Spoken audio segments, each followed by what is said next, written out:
Hi friends, ఈరోజు topic ఏంటంటే actual టాపిక్లోకి వెళ్ళే ముందు నా ఛానల్లో ఏమేమి వస్తాయి అనేది ఒకసారి మీకు చెప్తాను. మామూలుగా అందరు కన్ఫ్యూజ్లో ఉంటారు, కొంచెం అన్ని రకాలు పెడుతున్నా అని చెప్పి. అన్ని రకాలు ఏం పెట్టట్లేదు, బట్ ట్రావెల్కి సంబంధించినవి అంటే కొన్ని ప్లేసెస్కి వెళ్ళినప్పుడు వాటి గురించి చెప్పడం కానీ అటువంటివి, ప్లస్ నా ఫ్యామిలీ నాకు సంబంధించిన కొన్ని లాగ్స్ విలేజ్కి వెళ్ళినప్పుడు ఇక్కడ ఉన్నప్పుడు, సో అట్లాంటి మెమొరీస్ కోసం అని చెప్పి ఈ ఛానల్లో పెడుతుంటాను. అదేవిధంగా ఇన్స్పిరేషనల్ వీడియోస్ అంటే మోటివేషనల్ వీడియోస్ కూడా చేద్దామని చెప్పి నాకు ఎప్పటి నుంచో ఉంది, నాకు ఇష్టం. సో మన లైఫ్లో జరుగుతున్నటువంటి కొన్ని సమస్యల గురించి కానీ వివిధ రకాల విషయాల గురించి కొన్ని వీడియోస్ వస్తుంటాయి. సో ఈ 3 టైప్స్ ఆఫ్ వీడియోస్ నా ఛానల్లో వస్తాయి. బట్ మీరందరూ ఇంతే ప్రేమతో నన్ను సపోర్ట్ చేయండి. సో మీ అందరి కోసం మంచి ఎంటర్టైన్మెంట్గా మూడు రకాల విషయాల మీద వీడియో చేస్తూ ఉంటాను. థ్యాంక్ యూ గైస్, అందరూ సపోర్ట్ చేస్తున్నారు, చాలా థ్యాంక్ యూ. బట్ ఒక విషయం ఏంటంటే వీడియో చూస్తున్నారు కానీ కొందరు సబ్స్క్రైబ్ చేసుకోవడం లేదు. ప్లీజ్ సబ్స్క్రైబ్ చేసుకోండి. సో బెల్ ఐకాన్ ఆన్లో పెట్టుకోండి. మీకు ఈ వీడియో నచ్చితే మాత్రం కామెంట్ చేయడం మాత్రం మర్చిపోకండి. ఏదైనా సజెషన్ ఇవ్వాలనుకుంటే వేటి మీద వీడియో చేయాలని సజెషన్ ఇవ్వాలనుకుంటే ఇవ్వచ్చు, నో ప్రాబ్లం. మీకు ఎలా అనిపిస్తే అలా కామెంట్ చేయొచ్చు. సో వాటిని రిసీవ్ చేసుకొని దాని నుంచి నేను కొత్తగా ఇంకా నేను నేర్చుకుంటాను. బట్ మీ సజెషన్ వల్లనే ఇంకా నా ఛానల్ గ్రోత్ కానీ మంచి వీడియో చేయడానికి అవకాశం ఉంటుంది. కాబట్టి please like and share, comment, please subscribe చేసుకోవడం మాత్రం మర్చిపోకండి. ఓకే, ఇప్పుడు టాపిక్ ఈరోజు చాలా బ్యూటిఫుల్ టాపిక్. ఈరోజు ఏంటంటే ఈ రోజుల్లో అంటే ఇప్పుడున్న 21th సెంచరీలో ఒకప్పుడు విలేజెస్లో ప్రేమ ఆప్యాయతలు బలంగా ఉండేవి, అంటే బంధాలు. సో ఈ రోజుల్లో లేవా అంటే లేవనే చెప్పాలి. ఎందుకంటే ఈ పట్టణాలకు వచ్చి మనకు అలవాటయ్యి విలేజ్లో ఉన్నటువంటి బంధాలు కానీ ఇక్కడ ఉన్నటువంటి బంధాలు కానీ వాటి మధ్య ప్రేమలు కానీ తగ్గిపోయాయి, ఆప్యాయతలు తగ్గిపోయాయి. అంటే డబ్బులు ఉంటే ఒకలాగా, డబ్బులు లేకుంటే ఒకలాగా, వాడు ఉన్నత స్థాయిలో ఉంటే ఒకలాగా, లేకుంటే ఇంకొకలాగా, అంటే ఒకరిని ఒకలాగా ఎలా చూడాలి అనేది దారుణంగా ఉంది ఇప్పుడున్న రోజుల్లో. ఎస్ఆర్ రైట్ ఉందంటే కానీ కామెంట్ చేయండి. ఎందుకంటే డబ్బున్న వ్యక్తిని ఒకలాగా చూస్తున్నారు, డబ్బు లేని వ్యక్తిని ఒకలాగా చూస్తున్నారు.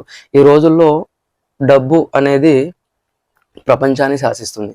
సో ఒకప్పుడు కూడా లేదా అంటే మన భారతదేశానికి డబ్బు అనేది కొదవలేదు, అంటే విపరీతమైన అన్ని చూసిందే మన భారతదేశం. అయినప్పటికీ ఒకానొక టైంలో బంధాలు వాటి మధ్య ప్రేమ ఆప్యాయతలు చాలా బలంగా ఉండేవి. సో అందులో నుంచి తీసుకున్న ఒక సారాంశం, ఒక చిన్న కథ మీ అందరు చెప్తాను. సో కథలోకి వెళ్తే శంకర్ అని ఒక వ్యక్తి. సో శంకర్ అని ఒక వ్యక్తి విలేజ్లో ఉంటాడు. ఒక గవర్నమెంట్ జాబ్ వస్తుంది. గవర్నమెంట్ జాబు ఎక్కడ ఆ మండల్లోనే వచ్చి ఉంటుంది. అక్కడ చేస్తుంటాడు. అక్కడ ఉన్నన్ని రోజులు హ్యాపీగా చేసుకుంటూ విలేజ్లో ఉంటూ వాళ్ళందరినీ సరదాగా పలకరించుకుంటూ ఏంటంటే అందరూ నా వాళ్ళే మధ్య ఉన్నా అనే ఫీలింగ్తోన తను జాబ్ చేస్తుంటాడు. అనుకోకుండా 1 year తర్వాత తనకి ట్రాన్స్ఫర్ అవుతుంది. ఎక్కడికంటే సిటీకి ట్రాన్స్ఫర్ అవుతుంది. సరే ఇంకేం చేస్తాం, ట్రాన్స్ఫర్ అయినప్పుడు సిటీకి వెళ్ళాలి కాబట్టి అప్పటికి తనకు పెళ్ళి ఉంటుంది కాబట్టి తన భార్యను తీసుకొని సిటీకి ట్రాన్స్ఫర్ అయ్యి వచ్చేస్తాడు. సో వచ్చిన తర్వాత అక్కడ ఒక రూమ్ తీసుకొని స్టే చేస్తాడు. అక్కడ నుంచి డైలీ బైక్ తీసుకొని ఆఫీస్కి వెళ్ళడం రావడం, ఇట్లా రొటీన్ లైఫ్ అయిపోతుంటుంది. అంటే ఉదయం 9 గంటలకు వెళ్ళడం, సాయంత్రం 5, 5:30, 6 o'clock ఇంటికి రావడం, అక్కడ తెలిసిన వాళ్ళు ఎవరు లేకపోవడం. దీనివల్ల తన ఆఫీస్ నుంచి రావడం, ఇంటికి రావడం, ఆఫీస్కి వెళ్ళడం, ఇంటికి రావడం, ఇదే జరుగుతూ ఉంటుంది. సో ఎట్లుంటే సిటీలో రద్దీ ప్రాంతం, అసలు ఎవరి జీవితం వాడిది, ఎవరి లైఫ్ వాడిది, ఎవ్వరికి ఎవరు పట్టించుకొని జీవితాలు ఉంటాయి. సో ఈ ఉరుకుల పరుగుల జీవితంలో ఇవన్నీ గమనిస్తూ ఉంటాడు, ఏంటి ఇలా ఉంది అని చెప్పి.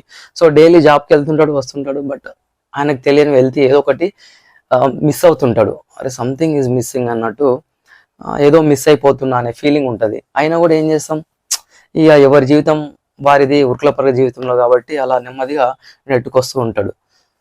సో ఒకరోజు యథావిధిగా ఆఫీస్కి వెళ్ళి వస్తుంటాడు. మార్గ మధ్యలో ఒక ప్లేస్లో ఒక ముసలామె, అంటే బాగా ఏజ్ ఎక్కువ ఉన్న ముసలామె ఒక పళ్ళ బుట్ట పెట్టుకొని కూర్చుని ఉంటుంది. సో అక్కడ ఉంది, ఒక ముసలామె అక్కడ ఉంది అనే విషయాన్ని కూడా ఎవరు పట్టించుకోకుండా ఎవరి పనులు వాళ్ళు చేసుకుంటారు, ఎవరు వెళ్ళిపోవడం రావడం జరుగుతుంటుంది. ఆమె దగ్గర ఎవరు కొనట్లేదు. సో అది గమనించిన వ్యక్తి ఎవరైతే శంకర్ ఉన్నాడో అక్కడ పక్కకి బైక్ ఆపేసి ఆమె దగ్గరికి వస్తాడు. వచ్చి ఏంటని చూస్తే అక్కడ ఆ బుట్టలో సపోటా పళ్ళు ఉంటాయి. సో ఆమెను అడుగుతాడు, అమ్మ ఈ పళ్ళు ఎంత ఎంత కిలో ఇస్తున్నావు, ఏంటి దాని ధర ఏంటి అని అడిగితే ఆమె చెప్తుంది, ధర చెప్తుంది. సరే అని చెప్పి 1 కిలో ఇవ్వమని చెప్తాడు. కిలో జోకి ఆయనకి పండ్లు ఇచ్చేస్తుంది. ఇచ్చిన తర్వాత ఒక పండు తన ఏదైతే కొనుక్కున్నాడు కదా దానిలోకి ఒక పండు తీసుకొని తింటాడు. ఏంటమ్మా పళ్ళన్నీ తీయగలేవు, ఇట్లున్నాయి, కావాలంటే ఒక తిని చూడు అని చెప్పి ఆమెకి తను కొనుక్కున్న పళ్ళ నుంచి ఒకటి ఇస్తాడు. ఇచ్చితే ఆమె తింటది. లేదు నాన్న బాగానే ఉన్నాయి కదా, తీయని ఉన్నాయి కదా అని చెప్తాడు. అవునా సరేలే అని చెప్పి డబ్బులు ఇచ్చేసి వెళ్ళిపోతాడు. సో అట్లా డైలీ లైఫ్లో డైలీ రావడం, ఆఫీస్కి వెళ్ళే టైంలో ఇంటికి వచ్చే సమయంలో ఆమె దగ్గర ఆగడం, పళ్ళు కొనుక్కోవడం, ఒక పండు తన దగ్గర నుంచి తినడం, ఏంటి ఈరోజు చప్పగా ఉన్నాయి సరిగా లేవని చెప్పి మళ్ళీ ఒకటి ఆమెకి ఇవ్వడం, ఆమె తినడం, లేదు నాన్న బాగున్నాయి తీయగా ఉన్నాయి అని చెప్పి ఇట్లా రొటీన్గా కొన్ని రోజుల నుంచి జరుగుతూ ఉంటుంది. అయితే ఒకరోజు ఈవినింగ్ టైంలో తన భార్యను తీసుకొని అట్లా మార్కెట్కి సరదాగా బైక్ మీద వెళ్తుంటాడు. సో అదే కాలనీలో అదే రూట్లో వెళ్తుంటాడు కాబట్టి అక్కడ ముసలాం ఉంటుంది. ఆమె దగ్గర సరే ఈమె దగ్గర మళ్ళీ పళ్ళు కొందామని చెప్పి బైక్ ఆపేసి భార్యను తీసుకొని వెళ్తాడు. వెళ్ళి కిలో ఎంత అడిగి మళ్ళీ తీసుకొని మళ్ళీ ఒక పండు తినేసి ఈ రోజు కూడా బాగాలేవమ్మా అంత ఎట్లా ఉన్నాయి అని చెప్పి మళ్ళీ ఒక పండు తీసిస్తాడు, కావాలంటే తిను అని చెప్పి. ఆమె మళ్ళీ తిని లేదన్నా బాగానే ఉన్నా తీసుకెళ్ళు అని చెప్తాయి. సరే అమ్మా అని చెప్పి డబ్బులు ఇచ్చేసి వస్తాడు. అయితే భార్య అప్పుడు అడుగుతుంది పోతుంటే, ఏంటండి పళ్ళు బాగానే ఉంటున్నాయి కదా, తీయని ఉంటున్నాయి కదా, రోజు తింటున్నాం కదా, ఆమెకి ఎందుకు అబద్ధం చెప్పినావు, పాపం బాధపడదా ముసలామె, ఏజ్ ఎక్కువ ఉంది ముందులే పాపం అని చెప్తుంది.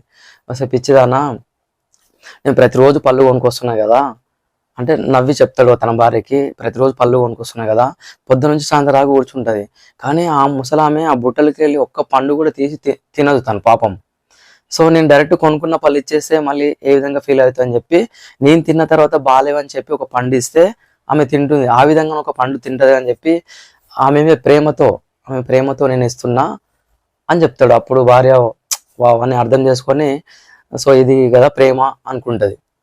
సో అది చెప్పుకుంటూ ఇంటికి వెళ్ళిపోతారు వాళ్ళు. తర్వాత ఆ ముసలామె ఎక్కడైతే అమ్ముతుంటుందో దానికి ఆపోజిట్లో ఇంకొక ఆమె వేరే వాళ్ళు అమ్ముతుంటారు. ఆమె ఆ ముసలామె దగ్గరికి వచ్చేసి, ఏంటి రోజు నువ్వు అబ్బాయి పళ్ళు తీసుకుంటాడు, ఒకటి తిన్న తర్వాత బాలే అని చెప్పి మొహం మీద చెప్తాడు, అయినా నువ్వు ఒక పండు ఆయనకి ఎక్కువ వేసి పంపిస్తున్నావు, అటువంటి వానికి ఎందుకు అట్లా ఇస్తున్నావు అని చెప్పి ఆమె అడుగుతుంది. అప్పుడు ముసలామె కూడా ఒక చిరునవ్వు ఏమంటది అంటే, వస్తే యాక్చువల్ ఈ పండ్లన్నీ తీయనున్నాయని నాకు తెలుసు కానీ ఆయనకు తెలియదు కదా. సో తిన్న తర్వాత తన సంచిలోకి వెళ్ళి తీసి నాకు పండు ఇస్తున్నాడు, నేను తినాలని నా మీద ఉన్న ప్రేమతో నా విధంగా ఆయన చేస్తున్నాడు. సో ఆయన మీద ప్రేమతోన నాకు తెలియకుండా ఒక పండు ఎక్కువ జోకుతుంది అంటే జోకి ఇచ్చేస్తున్నా అని చెప్తాడు. అంతే ఈ కాన్సెప్ట్లో చూడు, అసలు ఒకరికి తెలియకుండా ఒకరికి ప్రేమ ఎంత అపురూపంగా ఉంటుంది అంటే, ఎంత బ్యూటిఫుల్గా ఉందంటే, చిన్న విషయమే అంటే చిన్న ప్రేమనే, అసలు ఆమె ఎవరో తెలియదు, ఈయన ఎవరో తెలియదు, అంటే ఒక బాండింగ్ అక్కడ ఒక పళ్ళు అమ్మే ముసలామెకి ఈయనకి ఒక బంధం ఏర్పడింది. ఆ బంధంలో వాళ్ళిద్దరికి తెలియకుండా ఒకరికొకరు ప్రేమ ఇచ్చుకుంటున్నారు. ఎంత బ్యూటిఫుల్గా ఉందంటే స్టోరీ. సో ఇట్లాంటివి బంధాలు అనేటివి ఊరికే రావు, ప్రేమ ఆప్యాయతలు అనేవి ఊరికే రావు. ఒకరికొకరు మనం అర్థం చేసుకొని జీవితాంతం అంటే ఎవరి మీద ప్రేమ చూపించాలి, ఆప్యాయత ఉండాలి అనుకుంటే ఆ వ్యక్తి ఎలా ఉన్నాడు, ఏంటి, మనం ఎలా ఉన్నాం అనే విషయాలు అవగాహనకు వస్తాయి. సో దాన్ని డిపెండ్ అయ్యే బంధాలు ఉండాలా అంటే ఉంటాయా ఊడతాయా అనేది డిపెండ్ అయి ఉంటుంది. సో చిన్ని ఆవేశాలకు వెళ్ళిపోయి మంచి బంధాలను మనం దూరం చేసుకుంటుంటాం. సో అట్లాంటివి జరగకుండా ఈ బ్యూటిఫుల్ స్టోరీ మనందరికి పనికొస్తుంది అనుకుంటున్నా. సో అలాగే అందరూ ప్రేమ ఆప్యాయలతో మన బంధాలు ఎప్పటికీ కలకాలం నిలిచి ఉండాలని చెప్పి, ఎందుకంటే అయిన వాళ్ళందరూ దగ్గరుండి ఆ బంధం ఉంటేనే ఎప్పుడైనా ఎవరికి ఏం జరిగినా అందరూ వచ్చే అవకాశం ఉంటుంది. ఇండివిజువల్ లైఫ్లో ఎలా ఉంటుంది అంటే, వాడికి ఏం జరిగినా ఇంటోళ్ళు 2-3 తప్ప మిగతా ఏ ప్రపంచం రాదు. అందుకే ప్రపంచంతోన మనం ప్రేమతో హ్యాపీతో కలిగి ఉండాలి.